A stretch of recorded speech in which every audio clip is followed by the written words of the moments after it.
محبت پارٹ 9 آواز لبابہ حیدر پیشکش یاسمین فاروق۔ مگر جمال بھائی، بھابھی کہتی تھی کہ میں آپ کے ساتھ کہیں نہ جاؤں۔ فاروق نے ڈرتے ڈرتے کہا۔ تو یہ بات ہے، کہاں ہے وہ؟ وہ ذرا کام سے گئی ہیں، بس آنے والی ہوں گی۔ اچھی بات ہے، وہ آئے تو آج بات کر کے ہی جاؤں گا، دیکھتا ہوں وہ کیسے روکتی ہے تمہیں، اور تم بھی۔ اچھا خیر آؤ، اس کے آنے تک ڈرائنگ روم میں بیٹھتے ہیں۔ پھر وہ اس کا ہاتھ پکڑے پکڑے باہر نکل گیا۔ ان کے باہر جاتے شہزاد کھڑکی کے پاس آیا۔ وہ واقعی ڈرائنگ روم میں داخل ہو رہا تھا۔ جب وہ داخل ہو چکا تو شہزاد لپک کر باہر آیا اور ڈرائنگ روم کی کھلی کھڑکی سے پردہ ذرا سا ہٹا کر اندر دیکھنے لگا۔ جمال بیٹھنے کے بجائے کمرے کے وسط میں کھڑا تھا۔ فاروق کا ہاتھ اب بھی اس کے ہاتھ میں تھا اور وہ بڑی قہر آلود نگاہوں سے فاروق کو گھور رہا تھا۔ فاروق ہولے ہولے کانپ رہی تھی۔ میں نے تم سے کیا کہہ رکھا تھا؟ کیا؟ اتنی بھولی نہ بنو، میں جانتا ہوں کہ اب تم خود بھی ادھر رہنا نہیں چاہتی، اس لیے میرے سمجھانے کے باوجود تم نے حور سے کہہ دیا کہ تم ادھر ہی رہو گی، اور وہ اس نے تمہارے کہنے پر یہ جرأت کی ہوگی، مگر وہ سمجھتی کیا اپنے آپ کو؟ تھوڑے دن رہ گئے ہیں اس کے پاس، وہ تمہیں یہاں رکھ کر کیا سمجھتی کہ تم محفوظ ہو گئی ہو؟ شک کرتی ہو میرے کردار پر، میری نیت پر؟ تمہیں مجھ سے بچا کے رکھنا چاہتی ہے؟ تمہارا کیا خیال ہے میں تمہیں یہاں اس کے پاس رہنے دوں گا؟ کبھی نہیں۔ تمہیں آج میرے ساتھ جانا ہوگا، ابھی اور اسی وقت، سمجھی؟ میں آپ کے ساتھ نہیں جاؤں گی، بھابھی نے مجھے منع کیا ہے۔ فاروق نے ڈرنے کے باوجود کہہ دیا تھا کہ اسامہ نے کہا تھا ڈرنے کی ضرورت نہیں ہے۔ بھابھی نے منع کیا ہے ہیں؟ جمال نے ایک زوردار ہاتھ اس کے گالوں پر جما دیا۔ میں نہیں جاؤں گی آپ کے ساتھ، میں نے کہہ دیا۔ تم نہیں جاؤ گی؟ تمہارے تو بڑے چھوٹے ہوتے سوتے سب جائیں گے، تم کیوں نہیں جاؤ گی؟ جانتی ہو ساری رات میں سو نہیں سکا، رہ رہ کر تمہارا خیال مجھے پریشان کرتا رہا تھا، اور میں اپنے کمرے کی بجائے تمہارے کمرے میں بیٹھ کر سگریٹ پھونکتا رہا۔ اب چلو میرے ساتھ، کہ تمہیں اب زندگی بھر میرے ساتھ ہی رہنا ہے، تم صرف میرے لیے بنی ہو۔ نہیں، فاروق نے کہا، اور جمال نے دونوں ہاتھوں سے اسے کاندھوں سے پکڑ لیا۔ پھر اس کی آنکھوں میں جھانکتے ہوئے زہرخند لہجے میں بولا، تم کیا سمجھتی ہو میں تمہیں یہاں کچھ کہہ نہیں سکتا؟ جمال اتنا بے بس کبھی نہیں ہو سکتا۔ وہ فاروق کی طرف جھکا تو وہ چیخ کر بولی، نہیں، پلیز نہیں۔ اور باہر کھڑا شہزاد بھاگ کر آفتاب کے کمرے کی طرف آیا کہ اب برداشت کرنا اس کے بس سے باہر تھا۔ اس نے سائڈ ٹیبل کی دراز میں سے آفتاب کا ریوالور دیکھ رکھا تھا۔ وہ جلدی سے دراز کھول کر پستول نکال کر ڈرائنگ روم کی کھڑکی میں آیا تو اب منظر بدل چکا تھا۔ جمال فاروق کو صوفے پر گرائے خود اس کے پاس کھڑا خونی نظروں سے اس کو گھور رہا تھا۔ اب دیکھتا ہوں تمہیں کیسے بچاتی ہے۔ میں نے سوچا تھا 2-3 سال انتظار کروں گا اور پھر تجھ سے نکاح کروں گا، مگر اب میں دیکھتا ہوں تمہیں بھی۔ چیخنے کی ضرورت نہیں ہے اور نہ ہی کوشش کرنا کہ یہ تمہارا گھر ہے، مگر یہاں رکھے سب ملازم میرے آدمی ہیں۔ اور اس کے بعد مزید دیکھنا شہزاد کے بس میں نہیں تھا۔ اس نے جمال کے کندھے کا نشانہ لے کر فائر کر دیا۔ حالانکہ جی تو چاہ رہا تھا کہ سر کا نشانہ لے، مگر فی الحال وہ زیادہ کچھ کرنا نہیں چاہتا تھا۔ ایک دھماکہ ہوا اور اگلے ہی لمحے جمال کے منہ سے ایک بھیانک چیخ بلند ہوئی۔ وہ پستول صاف کر کے دراز میں رکھ کر آیا اور بھاگتے ہوئے کمرے میں سے باہر نکل گیا۔ اور وہی نہیں، باقی ملازم بھی اندر آ رہے تھے، جبکہ جمال ڈرائنگ روم کے دروازے میں کھڑا دھاڑ رہا تھا۔ کس نے گولی چلائی ہے؟ کتوں، کون ہے وہ تم میں سے جس نے جرأت کی؟ جواب دو، سچ سچ بتاؤ ورنہ میں خون پی جاؤں گا سب کا۔ صاحب جی، آپ کے تو خون بہہ رہا ہے۔ شہزاد نے آگے بڑھ کر اس کا کندھا پکڑتے ہوئے کہا، تم سے میں نے کیا کہا تھا؟ جمال شہزاد کو نظر انداز کر کے چوکیدار سے پوچھ رہا تھا، جبکہ خون تیزی سے بہہ رہا تھا۔ گولی شاید جسم میں اتر گئی تھی، مگر جمال کو خون کی پرواہ نہیں تھی۔ وہ جی، میں نے تو کسی کو اندر آتے نہیں دیکھا۔ میں تم سب کو دیکھ لوں گا۔ جمال نے پیچھے کھڑی فاروق پر ایک زہر بھری نگاہ ڈالتے ہوئے کہا اور شہزاد سے بولا، تم آؤ میرے ساتھ۔ پھر وہ آگے بڑھ گیا اور اچانک رک کر بولا، گاڑی چلانی آتی ہے تمہیں؟ نہیں جی، شہزاد نے کہا تو وہ ڈرائیور کو ساتھ آنے کا کہہ کر آگے بڑھ گیا۔ اسپتال کے بجائے وہ ایک پرائیویٹ کلینک میں گیا۔ گولی اس کے بازو کے گوشت میں موجود تھی، جسے آپریشن کر کے فوراً نکال دیا گیا۔ گولی نکال لی گئی تو جمال نے ڈرائیور سے کہا، جاؤ اکبر کو گھر چھوڑاؤ، اور سنو اکبر، ذرا ٹو لگانے کی کوشش کرنا کہ یہ کام کس کا ہے۔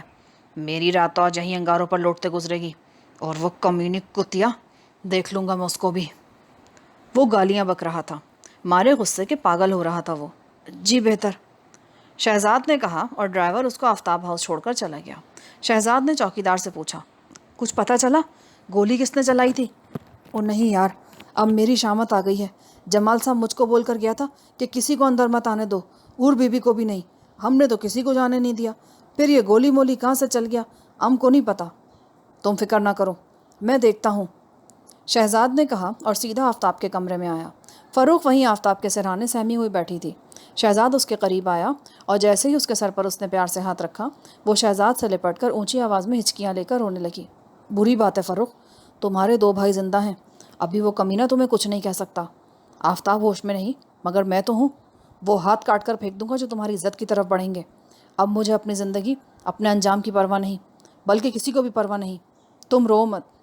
بھائی جان، اب بہت اچھے ہیں، مگر اب جمال بھائی آپ پر بھی شک کریں گے۔ ایسا کچھ نہیں ہوگا، تم بیٹھو، میں اسامہ سے بات کرتا ہوں۔ شہزاد نے یہ کہہ کر اسامہ کے نمبر ملائے، مگر وہ نہ ملا۔ پھر جبار کے ہاں کال کی تو وہ بھی نہ ملا۔ فروخ، تم اپنے کمرے میں جاؤ، اور تمہاری بھابھی کچھ پوچھے تو صرف یہ کہہ دینا کہ جمال بھائی مجھ سے کھڑے باتیں کر رہے تھے کہ کسی نے گولی چلا دی اور وہ زخمی ہو گئے۔ بھائی جان، وہ مر تو نہیں جائیں گے نا؟ مر جائے کمینہ تو اور کیا چاہیے، پر وہ اتنی جلدی مرنے والوں میں سے نہیں ہے۔ اب تم جاؤ۔ فروخ چلی گئی، مگر فوراً ہی حور کے ساتھ اندر داخل ہوئی۔ حور اونچی آواز میں بول رہی تھی، یہ نیا تماشا شروع کر دیا اب جمال نے، آخر وہ ان حرکتوں سے ثابت کیا کرنا چاہتا ہے؟ پھر وہ شہزاد کی طرف مڑی۔ تم کہاں تھے جب جمال پر گولی چلائی گئی تھی؟ جی میں تو یہیں صاحب کے پاس تھا۔ تم سب اس کے ساتھ ملے ہوئے ہیں؟ خیر، اگر وہ سمجھتا ہے کہ وہ اس طرح مجھ پر کوئی الزام لگا کر مجھے اس گھر سے نکال دے گا نا، تو یہ اس کی بھول ہے۔ حور غصے سے بول رہی تھی۔ پھر وہ فروخ کے ساتھ باہر نکل گئی۔ شہزاد وہیں بچھے صوفے پر لیٹ گیا۔ اچانک اس کے ذہن میں خیال آیا اور وہ جلدی سے اٹھ کھڑا ہوا۔ اسامہ سب سے پہلے جمال کے آفس گیا، مگر وہ وہاں سے نکل چکا تھا۔ گھر فون کیا تو وہاں بھی نہ ملا۔ پھر بہت دیر تک اسامہ سڑکوں پر آوارہ گردی کرتا رہا۔ جب وہ گھر آیا تو ملازم نے بتایا، کسی جمال صاحب کا فون آیا تھا، انہوں نے نمبر بھی دیا ہے اور کہا ہے کہ آپ جب بھی آئیں اسی وقت رنگ کریں، اور شہزاد صاحب نے بھی فون کیا تھا۔ اچھا ٹھیک ہے۔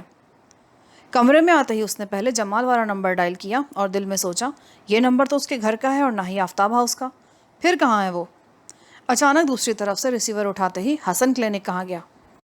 اسامہ نے حیران ہو کر ریسیور کو دیکھا اور کہا، جمال صاحب سے بات کروائیں۔ جی وہ تو سو رہے ہیں، ان کو نیند کا انجیکشن لگا دیا گیا ہے، صبح بات کیجیے گا۔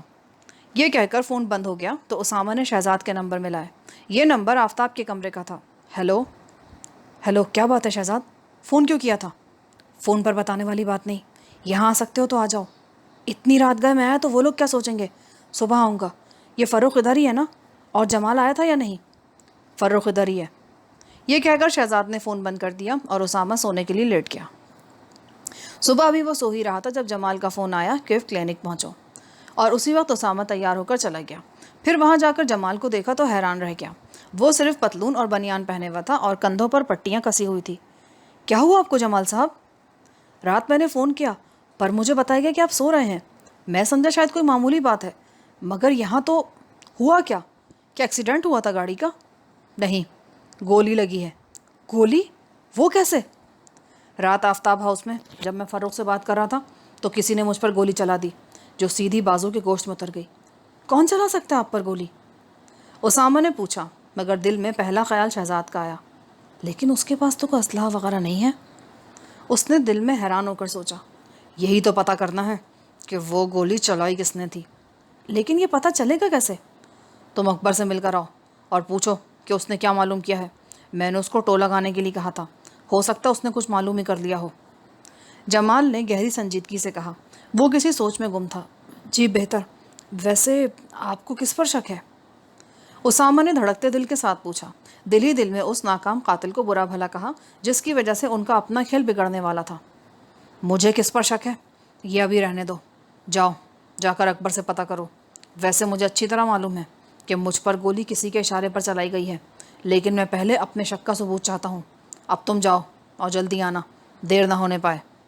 جمال نے تہمکانہ لہجے میں کہا۔ اوکے، میں چلتا ہوں۔ اسامہ کلینک سے باہر آیا۔ اب اس کا رخ آفتاب ہاؤس کی طرف تھا۔ ویسے وہ اب بھی حیرت میں گم تھا کہ قاتل کون ہو سکتا ہے، گولی کس نے چلائی تھی؟ یہ بہت بڑی جرأت تھی اور شہزاد اتنا بے وقوف ہرگز نہیں تھا کہ محض فروخ سے باتیں کرتا دیکھ کر جمال پر گولی چلا دے۔ اس طرح تو گڑبڑ ہو سکتی تھی، ان کا پورا پلان خراب ہو سکتا تھا۔ تاہم یہ بھی حیرت کی بات تھی کہ گولی اگر شہزاد نے نہیں چلائی تو وہ چلا ہی نہیں سکتا، تو پھر وہ کون ہے جو جمال سے دشمنی رکھتا ہے؟ انہی سوچوں میں گم وہ آفتاب ہاؤس آیا۔ گیٹ پر گاڑی روک کر اس نے چوکیدار سے کہا کہ وہ شہزاد کو اس کے آنے کی اطلاع دے، اور خود وہ گاڑی میں بیٹھ کر اس کا انتظار کرنے لگا۔ اس کا ارادہ شہزاد کو سمندر پہ لے کر جانے کا تھا، کیونکہ چوکیدار کی موجودگی میں وہ کھل کر بات نہیں کر سکتے تھے۔ کچھ ہی دیر بعد شہزاد باہر آیا اور اسامہ کو سلام کیا۔ کیسا آنا ہوا صاحب جی؟ سب خیریت تو ہے نا؟ ہاں، ذرا آؤ میرے ساتھ، ایک ضروری کام ہے تم سے۔ کام آپ یہاں نہیں بتا سکتے کیا؟ کیوں؟ تمہیں ساتھ جانے پر اعتراض ہے؟ اسامہ نے منہ بنا کر اس کو دیکھا، جو اپنے حلیے سے حقیقتاً نوکر ہی لگا کرتا تھا، اور اس کا لب و لہجہ بھی نوکروں جیسا ہی ہو گیا تھا۔ وہ بس صاحب جی، یہاں کچھ گڑبڑ ہے، اسی لیے میرا جانا ٹھیک نہیں۔ یہ کہتے ہوئے شہزاد نے آنکھوں سے بھی نہ جانے کا اشارہ کیا، جسے اسامہ نے یکسر نظر انداز کر دیا کہ وہ تو آیا ہی جمال کے کہنے پر تھا۔ پرواہ مت کرو، بیٹھو۔ شہزاد بے دلی سے گاڑی میں بیٹھ گیا۔ اسامہ نے گاڑی آگے بڑھا دی۔ رات آفتاب ہاؤس میں کیا ہوا؟ جمال پر گولی کس نے چلائی؟ کچھ پتہ چلا؟ یہ حرکت کس کی تھی؟ تمہیں سب کچھ کس نے بتایا؟ ویسے تو جمال نے رات فون کیا تھا مجھے، پر میں مل نہ سکا۔ پھر جمال نے صبح فون کر کے کلینک بلایا تھا، بہت غصے میں ہے وہ۔ اچھا؟ شہزاد نے عام سے لہجے میں کہا۔ وہ کسی گہری سوچ میں گم تھا۔ اسامہ نے اس کی کیفیت دیکھی تو خود بھی چپ ہو گیا۔ سمندر کے ساحل آنے تک وہ چپ ہی رہے۔ آؤ باہر۔ سمندر کے کنارے گاڑی روک کر اسامہ نے باہر نکلتے ہوئے کہا۔ شہزاد کچھ نہ بولا، چپ چاپ باہر نکل آیا۔ وہ دونوں کنارے پر بیٹھ گئے۔ اب تم بتاؤ، تم نے رات فون کیوں کیا تھا؟ یہی بتانے کے لیے۔ تم یہ بتاؤ، جمال نے کس پر شک کا اظہار کیا ہے؟ ابھی تک تو کسی پر نہیں، لیکن میرا خیال ہے کہ وہ جانتا ہے کہ کس نے گولی چلائی تھی۔ کیا؟ وہ جانتا ہے؟ ہاں، اس کے لہجے سے مجھے لگا کہ وہ سب جانتا ہے قاتل کے بارے میں، اور میں تو ڈر ہی گیا تھا یہ سوچ کر کہ کہیں گولی تم نے نہ چلائی ہو۔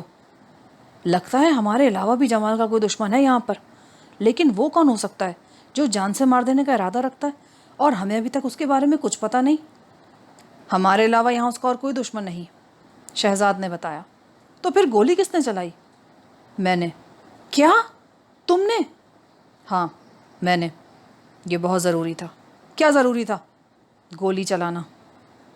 شہزاد نے اس کے غصے کی پرواہ کیے بغیر کہا۔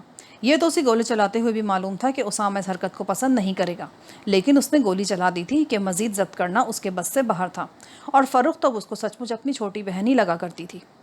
اب مجھے پتہ چلا جمال اتنا مطمئن کیوں ہے۔ اسے تم پر ہی شک ہے۔ تمہاری اس بے وقوفی نے بنا بنا کھیل بگاڑ دیا ہے۔ یہ بے وقوفی نہیں اسامہ، بہت ضروری تھا۔ وہ فروخت سے بدتمیزی کر رہا تھا۔ بکواس مت کرو، آخر اتنا بڑا قدم اٹھانے کی ضرورت ہی کیا تھی؟ تم برداشت نہیں کر سکتے تھے؟ بے وقوف کہیں کے۔ کتنا کچھ کیا میں نے فروخت کے لیے، اور تم نے بے صبری سے سارا کھیل بگاڑ دیا۔ تم سے جمال کی ایک بدتمیزی برداشت نہ ہو سکی، میں نے نہ جانے کتنی برداشت کی ہیں۔ اپنے ضبط اور برداشت کی آخری حد تک برداشت کیا میں نے اس کمینے اور گھٹیا انسان کو، پر آخری حد یہی تھی۔ اس سے زیادہ برداشت کرنا میری قوت اور غیرت سے باہر تھا۔ کیوں باہر تھا؟ اب اپنی غلطی چھپانے کے لیے فضول بکواس مت کرو اسامہ۔ میں نے جو برداشت کیا وہ تم نہیں کر سکتے۔ ہاں، میری جگہ تم ہوتے تو تم اتنا بھی کبھی برداشت نہیں کرتے جتنا میں نے کیا ہے۔ وہ ذلیل انسان جس کے لیے کوئی رشتہ قابل احترام نہیں، جس کو بہن جیسی سالی پر رحم نہیں آتا، اس پر رحم کرنا یا معاف کرنا اور اس کی حرکتوں کو برداشت کرنا مجھ جیسے انسان کے بس سے باہر ہے۔ شہزاد سمجھنے کی کوشش کرو، تمہاری یہ حماقت فروخت کے لیے مزید پریشانی پیدا کر سکتی ہے۔ اب وہ میری ذمہ داری ہے، اور تم یہ سب کچھ کر کے مت نام لو فروخت کا۔ اب وہ تمہاری نہیں، میری ذمہ داری ہے۔ بے شک اسے میری ماں نے جنم نہیں دیا، پر وہ میری بہن ہے۔ اور سنو، اگر جمال کو مجھ پر شک ہے تو تم راستے سے ہٹ جاؤ۔ اب میں اس کو خود دیکھ لوں گا۔ اس کی موت میرے ہی ہاتھ سے لکھی ہوئی ہے، اور اب میں شپ پر واپس جانے کے بجائے اس کو قتل کر کے جیل جاؤں گا۔ کوئی بھائی اتنا بے غیرت نہیں ہوتا کہ اپنے سامنے اپنی بہن کو بے عزت ہوتا دیکھے۔ اب وہ میری بہن ہے، تمہیں میرے اور اس کے درمیان میں آنے کی کوئی ضرورت نہیں۔ اب جمال نے اگر کوئی ایسی حرکت کی نا تو گولی سے اڑا دوں گا سالے کو۔ میں تمہیں اس کی اجازت نہیں دے سکتا۔ اجازت؟ تمہاری اجازت؟ تمہاری اجازت کی ضرورت کس کو ہے؟ شہزاد جذباتی مت بنو، مت بھولو فروخت سے کہ اس کے بھائی کی جان بچانے کا وعدہ میں نے کیا تھا۔ تم یہ سب کچھ کر کے اس کے حق میں اچھا نہیں کر رہے۔ میں تمہیں اس وعدے سے آزاد کرتا ہوں کہ وہ میری بہن ہے۔ اب میں جانوں یا جمال، تم ہٹ جاؤ بیچ سے۔ پاگل مت بنو شہزاد، بغیر ثبوت کے تم جمال کا کچھ نہیں بگاڑ سکتے۔ وہ بہت چالاک آدمی ہے، تمہاری حیثیت کیا ہے اس کے سامنے؟ مجھے ضرورت ہی کیا ہے ثبوت حاصل کرنے کی؟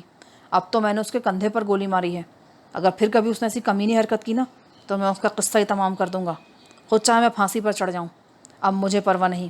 باقی تم میری حیثیت کی بات کرتے ہو، یہ تو وقت ہی ثابت کرے گا کہ کون کیا ہے۔ مگر شہزاد اس طرح پلیز۔ اسامہ اس کے غصے کو دیکھ کر نرم پڑ گیا۔ اگر مگر کچھ نہیں، تم مجھے آفتاب ہاؤس چھوڑو گے یا میں پیدل چلا جاؤں؟ شہزاد نے خشک لہجے میں کہا۔ وہ مزید باتیں کرنے یا سننے کے موڈ میں نہیں تھا۔ اسامہ کا جی چاہا کہہ دے جاؤ جہنم میں، مگر زد کا دامن پکڑتے ہوئے بولا بیٹھو۔ شہزاد منہ بنا کر بیٹھ گیا۔ پھر جیسے ہی اسامہ نے آفتاب ہاؤس کے باہر گاڑی روکی، شہزاد کوئی بات کیے بغیر باہر نکلا اور جلدی سے گیٹ کی کھڑکی پار کر گیا۔ اسامہ مارے غصے کے آگے بڑھ گیا۔ وہ شہزاد کے رویے سے بہت پریشان تھا۔ شہزاد سیدھا آفتاب کے کمرے میں آیا تو وہاں نہ صرف حور اور فروخ بلکہ فروخ کی باجی بھی موجود تھی اور ان کا بیٹا بھی۔ شہزاد کو دیکھتے ہی حور نے غصے سے گھورتے ہوئے پوچھا کہاں گئے تھے تم؟ وہ جی بس اچانک اسامہ صاحب بلانے آ گئے تو جانا پڑا۔ کیوں جانا پڑا؟ تم آفتاب کے ملازم ہو، اسامہ کے نہیں۔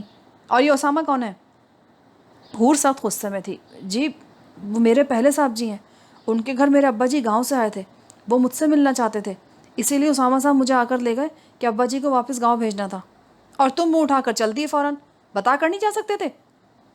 حور کا غصہ کم ہونے میں نہیں آتا تھا۔ فروخ پاس ہی خاموش کھڑی تھی۔ بس جی غلطی ہو گئی کہ آپ کو نہیں بتا سکا، معاف کر دے جی۔ بھابھی پلیز اب جانے دینا، معافی مانگ رہا ہے بیچارہ۔ فروخ نے کہا ٹھیک ہے، آئندہ جانا ہو تو بتا کر جانا۔ حور نے کہا۔ پھر وہ گل کو دیکھنے لگی جو کسی گہری سوچ میں گم تھی، مگر چہرے پر دکھ یا پریشانی ہرگز نہیں تھی۔ اس کا چہرہ ایک دم سپاٹ تھا۔ پتہ نہیں اس کو جمال کی گولی لگنے کا سن کر خوشی ہوئی تھی یا دکھ، بس وہ اس وقت سے سوچے جا رہی تھی۔ حور کچھ دیر تک نند کے سپاٹ چہرے کو دیکھتی رہی۔ آپا آپ پریشان نہ ہوں، میں نے کلینک فون کیا تھا، ڈاکٹرز نے بتایا کہ گولی صرف گوشت میں لگی تھی، ہڈی میں نہیں، اس لیے فکر کی کوئی بات نہیں، وہ جلد ٹھیک ہو جائیں گے۔ میں پریشان نہیں ہوں حور، لیکن یہ سوچنے کی بات ہے یہاں اس گھر میں ان پر گولی کون چلا سکتا ہے؟ گل نے کہا اور دل میں سوچا کاش گولی چلانے والا کندھے کے بجائے سر کا نشانہ لیتا تو میری مشکل بھی ختم ہو جاتی، لیکن اب تو اس کا بھی پتہ چل جائے گا۔ اتنے میں فون کی بیل ہوئی۔ فروخ نے ریسیور اٹھایا اور شہزاد نے دیکھا کہ اس کا رنگ ایک دم زرد ہو گیا تھا۔ شاید دوسری طرف جمال تھا۔ وہ کچھ دیر جی کرتی رہی، پھر ریسیور رکھا اور حور سے بولی جمال بھائی کا فون تھا، وہ ادھر ہی آ رہے ہیں، کہہ رہے تھے میرے لیے کمرہ سیٹ کروا دیں۔ حور کے ماتھے پر بل پڑ گئے، مگر بظاہر اس نے گل کو دیکھتے ہوئے کہا ابھی صاف کرواتی ہوں ان کے لیے کمرہ۔ یہ کہہ کر وہ باہر نکل گئی۔ اس کے جاتے ہی فروخ نے گل سے کہا آپا آپ بھی آرام کریں، ساری رات پریشان گزری ہے۔ یہاں ساری زندگی پریشانی کی نظر ہو چکی ہے منی، تم ایک رات کی بات کرتی ہو، میں یہیں ٹھیک ہوں۔ اس نے تھکے لہجے میں کہا پلیز آپا تھوڑی دیر آرام کر لیں۔ فروخ نے پیار سے کہا اور بیٹے کو لیے اٹھ گئی۔ اس کے کمرے سے نکلتے ہی فروخ نے شہزاد کو دیکھا، وہ بھی پریشان لگ رہا تھا۔ آپ ان کے ساتھ کہاں گئے تھے بھائی جان؟ سمندر پر۔ آپ نے ان کو سب کچھ بتا دیا؟ ہاں بتا دیا۔ کیا کہہ رہے تھے وہ؟ کہتے تھے بہت اچھا کیا، اور یہ کہا کہ کندھے کے بجائے سر کا نشانہ کیوں نہیں لیا۔ شہزاد جل کر بولا میں جانتی تھی وہ یہی کہیں گے، وہ بہت اچھے ہیں، میرے لیے بہت پریشان رہتے ہیں بیچارے، سوچتی ہوں ان کے احسانوں کا بدلہ کیسے چکاؤں گی۔ وہ بہت کمینہ ہے، شہزاد نے دل میں کہا لیکن منہ سے کچھ نہ بولا۔ بھائی جان وہ اندر کیوں نہیں آئے؟ جلدی میں تھا وہ، شہزاد نے بیزاری سے کہا۔ پھر پوچھا جمال کیا کہہ رہا تھا تم سے؟ کہہ رہے تھے میں اچھی طرح جانتا ہوں تمہارے سمایتی کو جس نے مجھ پر گولی چلائی ہے، مجھے ٹھیک ہو لینے دو، پھر دیکھتا ہوں تمہیں بھی اور تمہارے اس ہمدرد کو بھی۔ اس کا مطلب یہ ہے کہ وہ مجھ پر شک کر رہا ہے؟ پتہ نہیں، لیکن اگر واقعی ایسا ہوا تو آپ کیا کریں گے؟ وہ تو اب یہاں پہنچنے ہی والے ہوں گے۔ ابھی کچھ نہیں کہا جا سکتا، وقت آنے پر دیکھا جائے گا۔ تبھی ملازمہ نے جمال کے آنے کی اطلاع دی۔ فروخ گھبرا کر کھڑی ہو گئی۔ شہزاد نے اسے غور سے دیکھا، پھر اس کے قریب آیا اور سر پر ہاتھ رکھتے ہوئے پورے اعتماد سے بولا فروخ اب تمہیں ڈرنے یا گھبرانے کی ضرورت نہیں ہے، میں ہوں نا یہاں اس گھر میں، وہ تمہیں کچھ نہیں کہہ سکتا، اور اس گھر سے باہر جانے کی بھی اب تمہیں میں خود اجازت نہیں دوں گا۔ اب تم جاؤ جمال کے پاس، مگر گھبرانا نہیں، میں کسی بھی لمحے تم سے دور نہیں ہوں گا میری پیاری بہن۔ اب تم اس وقت تک میری ذمہ داری ہو جب تک آفتاب ٹھیک نہیں ہو جاتا۔ اب تمہیں کچھ کہنے سے پہلے جمال کو میری لاش پر سے گزرنا ہوگا، میرے جیتے جی وہ تمہیں ہاتھ بھی نہیں لگا سکتا۔ جی۔ فروخ آنکھوں میں آئی نمی صاف کرتی ہوئی باہر نکل گئی اور شہزاد اسامہ کے بارے میں سوچنے لگا جو خفا ہو گیا تھا۔ جہنم میں جائے۔ اس نے سر جھٹکا اور جمال کے بارے میں سوچنے لگا۔ ویسے وہ حیران تھا کہ جبار نے ڈاکٹر کی رپورٹ اب تک اسے دی کیوں نہیں۔ شہزاد کو چھوڑ کر اسامہ سیدھا کلینک آیا۔ جمال نے اس کو دیکھتے ہی پوچھا، کیا کچھ بتایا اکبر نے؟ پتہ چلا گولی کس نے چلائی تھی؟ کچھ پتہ نہیں چلا۔ اکبر کہہ رہا تھا کہ اس نے سارے ملازموں کو چیک کیا ہے، مگر ان میں سے تو کوئی بھی قاتل نہیں لگا۔ کہہ رہا تھا سبھی بیچارے مسکین لوگ ہیں اور اب پریشان ہیں کہ آپ کا عذاب ان پر نازل ہوگا، حالانکہ وہ قاتل کے بارے میں کچھ نہیں جانتے۔ میں جانتا تھا ان میں سے مجھ پر گولی چلانے کی جرات کوئی نہیں کر سکتا۔ وہ باہر سے آیا تھا جو جرات کر کے گیا ہے، لیکن یہ جرات اس کو کسی دوسرے نے دی تھی، اور اب اس جرات دینے والے کا انجام قریب ہے۔ کیا مطلب؟ اسامہ کو پھر شہزاد کا خیال آیا۔ مطلب ابھی تو میں بتانے والا نہیں، چلو مجھے آفتاب ہاؤس چھوڑ دو۔ اگر فرخ ادھر رہے گی تو میں بھی ادھر رہوں گا، اس کی جدائی تو مجھے پاگل کر دے گی۔ جی؟ اسامہ نے اسے حیران ہو کر دیکھا۔ اس کی وجہ سے اس نے فرخ کو آفتاب ہاؤس میں رہنے کو کہا تھا، اور اب یہ بھی وہیں جا رہا تھا۔ چلو اٹھو۔ جمال کھڑا ہو گیا تو اسامہ کو بھی مجبوراً اٹھنا پڑا، لیکن وہ دل میں بہت پریشان تھا، ایک تو شہزاد کی وجہ سے، دوسرے فرخ کی وجہ سے کہ جمال اب پھر وہیں جا رہا تھا، اور ابھی تک وہ ڈاکٹر سے رپورٹ لینے بھی نہیں جا سکا تھا۔ جبار کو نہ جانے کیا کام تھا جو وہ یہ کام اسامہ پر چھوڑ گیا تھا۔ وہ جمال کے ساتھ گھر کے اندر تک آیا تاکہ فرخ کو ایک نظر دیکھے۔ جمال کے استقبال کے لیے حور اور گل اس کے کمرے میں موجود تھی جہاں ملازمہ ان کو لے کر آئی تھی۔ اسامہ نے ان دونوں کو دیکھتے ہی سلام کیا، جبکہ جمال خاموشی سے بیڈ پر بیٹھ گیا۔ یہ سب کیسے ہوا؟ گل نے کھڑے کھڑے پوچھا، جبکہ حور چپ تھی۔ اپنی بھابھی سے پوچھو، اس کا گھر ہے یہ؟ جمال نے ناگواری سے گل کو دیکھتے ہوئے کہا، بے شک میرا گھر ہے، مگر یہاں رکھے گئے تمام ملازموں کا انتخاب آپ ہی نے کر رکھا ہے۔ حور نے ناگواری سے کہا۔ گل نے ایک نظر بھابھی کو دیکھا اور باہر نکل گئی۔ جمال نے اس کو روکنے کی ضرورت محسوس نہیں کی، تاہم گل کے باہر نکلتے ہی اس نے دانت پیستے ہوئے حور سے کہا، میں سب جانتا ہوں تمہاری ان چالوں کو۔ کیا مطلب ہے آپ کا؟ مطلب تو صاف ہے، مجھ پر گولی تم نے چلائی ہے۔ جمال نے اسامہ کی پرواہ کیے بغیر کہہ دیا۔ میں نے؟ حور حیرت سے بولی، تم نے نہ صحیح، لیکن تمہارے کہنے پر یہ فریضہ انجام دیا گیا ہے، اور تم مجھے اچھی طرح جانتی ہو، میں معاف نہیں کرتا، میری لغت میں معافی کا لفظ ہی نہیں ہے۔ اور آپ مجھے بھی اچھی طرح جانتے ہیں جمال صاحب، گولی اگر میں چلاتی یا میرے کہنے پر کوئی اور، تو میرا نشانہ آپ کا کندھا نہیں سر ہوتا۔ حور نے زہریلے لہجے میں کہا، واٹ؟ جمال نے زور سے چیختے ہوئے اٹھنے کی کوشش کی جیسے حور کو مارنے کا ارادہ رکھتا ہو۔ اسامہ نے جلدی سے جمال کو پکڑا۔ آپ بھی کمال کرتے ہیں جمال صاحب، ابھی آپ کا زخم؟ میرے زخم کی پرواہ مت کرو، آج مجھے کھل کر اس کمینی سے بات کرنے دو۔ جمال صاحب منہ سنبھال کر بات کریں، میں اس گھرانے کی بہو ہوں، میرے احترام کا خیال رکھیں، مالک ہوں میں یہاں کی۔ حور نے اس کو مزید جلانے کے لیے کہا۔ جمال نے پہلے اس کو کچھ کہنا چاہا، پھر نہ جانے کیا سوچ کر اسامہ کی طرف مڑتے ہوئے بولا، تم جاؤ اسامہ، آج بات ہو ہی جائے تو اچھا ہے۔ کیسی بات؟ تم کون سی بات کرنے کا حق رکھتے ہو؟ اور پھر میرے پاس تمہاری فضول باتوں کے لیے وقت نہیں ہے۔ حور خاصی برہم ہو رہی تھی۔ جی بہتر۔ اسامہ باہر نکل آیا، تاہم باہر نکلتے ہوئے اس نے دیکھا حور بھی باہر نکل رہی تھی، مگر وہ رکا نہیں۔ وہ باہر آیا تو فروخ سہمی ہوئی کھڑی تھی، شاید اس نے ساری باتیں سن لی تھیں۔ اس کے ساتھ شہزاد بھی تھا۔ اسامہ نے اس کو دیکھتے ہی کہا، فروخ وہ اس وقت بہت غصے میں ہے، تم اس کے پاس مت جانا۔ جی؟ تم جاؤ فروخ، نہ جانے پر وہ پتہ نہیں اور کتنے غصے میں آ جائے گا۔ شہزاد نے اسامہ کو نظر انداز کرتے ہوئے کہا، شہزاد پاگل پن کی باتیں مت کرو، وہ اس وقت غصے سے بے قابو ہو رہا ہے، اور مجھے یقین ہے اب وہ یہ غصہ فروخ پر اتارنے کی کوشش کرے گا۔ اسامہ نے کہا تو شہزاد بجائے اس کو جواب دینے کے فروخ سے بولا، تم جاؤ اندر، میں یہیں ہوں، سب دیکھ لوں گا۔ جی۔ فروخ نے جانے کے لیے قدم اٹھائے تو اسامہ نے اسے پکڑ لیا۔ نہیں فروخ، تم اندر نہیں جاؤ گی۔ فروخ نے حیرت سے پہلے اسامہ کو دیکھا اور پھر اپنے بازو کو، اور اس کا چہرہ سرخ ہو گیا۔ چھوڑو۔ شہزاد نے اسامہ کا ہاتھ ہٹایا، پھر فروخ سے کہا، اب تم جاؤ۔ وہ حیرت سے کبھی اسامہ اور کبھی شہزاد کو دیکھتے ہوئے اندر کی طرف چلی گئی تو شہزاد نے اسامہ کو دیکھا، اس کے چہرے پر گہری مسکراہٹ تھی۔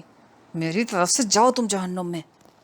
اسامہ دانت پیستے ہوئے باہر نکلتا چلا گیا، اور شہزاد کے ہونٹوں کی گہری مسکراہٹ شرارت آمیز مسکراہٹ میں بدل گئی۔ پھر وہ خود بھی جمال کے روم میں داخل ہوا۔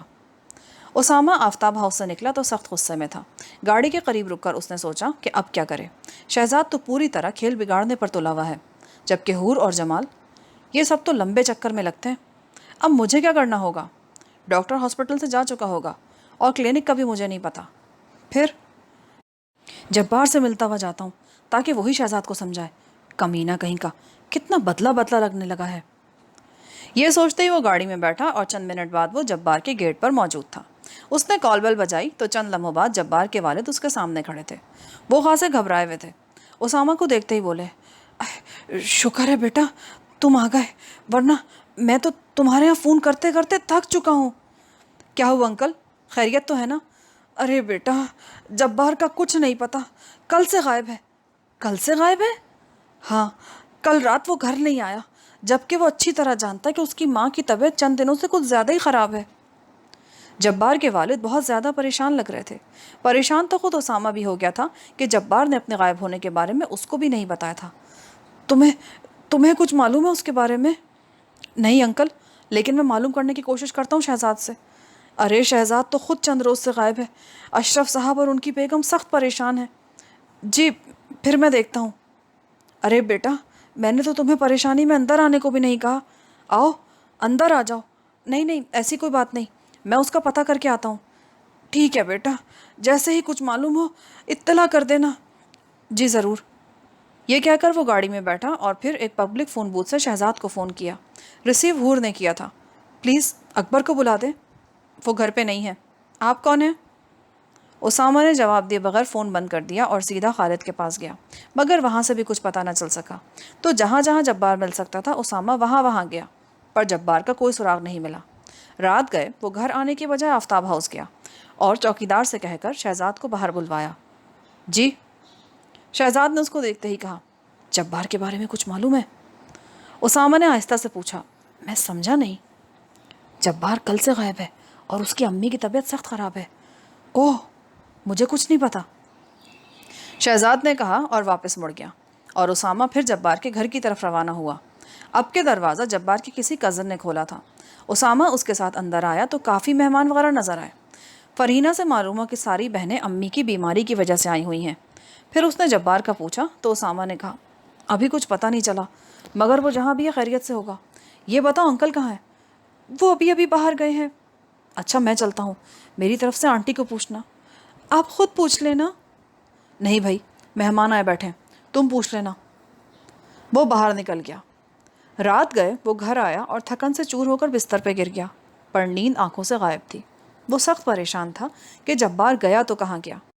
کل اس نے کہا تھا، اب کچھ کام تم خود بھی دیکھ لو، میں جمال کے پرانے گھر سے جو لالو کھیت میں تھا نا، وہاں سے اس کے بارے میں کچھ مزید معلومات حاصل کرنا چاہتا ہوں۔ اب اسامہ سوچ رہا تھا کہ لالو کھیت کراچی سے باہر تو تھا نہیں، وہاں کیا ہوتا تو وہاں سے رک نہیں سکتا تھا۔ اب اگر خدا نہ خواستہ اس کی امی کو کچھ ہو گیا تو پھر؟ اور شہزاد کہتا تھا کہ میں نے گھر میں ایک ضروری کام کا کہہ دیا ہے، پھر اس کی امی، اف، اس بار تو چھٹی آنا ہی عذاب بن گیا۔ مگر اس عذاب میں جب فرخ کا خیال آیا تو نہ جانے کب نیند بھی آ گئی۔ صبح وہ سو رہا تھا جب فون کی بیل نے اسے جاگنے پر مجبور کر دیا۔ اسامہ نے ریسیور اٹھایا اور جبار کی آواز سن کر فوراً اٹھ بیٹھا۔ تم کہاں سے بول رہے ہو؟ اسامہ نے غصے بھرے لہجے میں کہا، جمال کی صحبت کا ٹھیک ٹھیک اثر ہو رہا ہے تم پر؟ میں پوچھتا ہوں بول کہاں سے رہے ہو؟ بھائی جہاں سے سارے بولتے ہیں، یعنی منہ سے۔ جبار، اچھا اگر تمہارا مطلب جگہ سے ہے تو اس وقت میں اپنے گھر سے بول رہا ہوں۔ 2 دن کہاں رہے؟ 2 نہیں 1.5 دن کہو۔ حیدرآباد خان گیا ہوا تھا۔